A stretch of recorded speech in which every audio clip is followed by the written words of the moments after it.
Tamil Nadu முட்டைக்கோழி marketing அசோசியேஷனின் தலைவராக உள்ள சுப்பிரமணியம் என்பவரின் நாமக்கல் வீட்டில் தொடர்ந்து 2வது நாளாக வருமான வரித்துறை அதிகாரிகள் சோதனை நடத்தி வருகின்றனர்.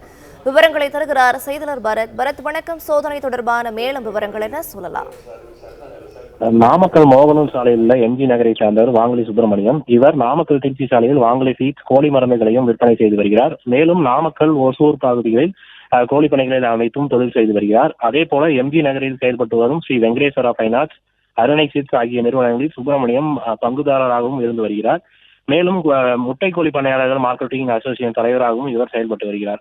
இந்த சூழலில் வாங்கலி சுப்பிரமணியத்துக்கு சொந்தமான இடங்களில் சென்னை, கோவை, திருச்சி, ஈரோடு உள்ளிட்ட மாவட்டங்களைச் சேர்ந்த வருமான வரித்துறை அதிகாரிகள் நேற்று காலை 10 மணி முதலே இந்த சோதனையானது மேற்கொண்டு வந்தனர்.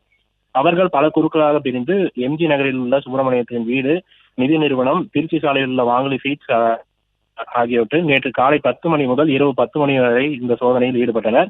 இந்நிலையில் மீண்டும் 2வது நாளாக வருமான வரித்துறை சோதனை அதிகாரிகள் இன்று காலை 7 மணி முதலே சோதனை தொடங்கி நடைபெற்று வருகிறது. குறிப்பாக பல்வேறு ஆவணங்கள் கைப்பற்றி அதனை சோதனை நடத்தி வருவதாக தகவல்களானது வெளியாகியுள்ளது. இந்த சோதனையின் முடிவில் தான் வரி ஏய்ப்பு நடந்துள்ளதா என்பதும் தெரியவரும் என்பதும் குறிப்பிடத்தக்கது.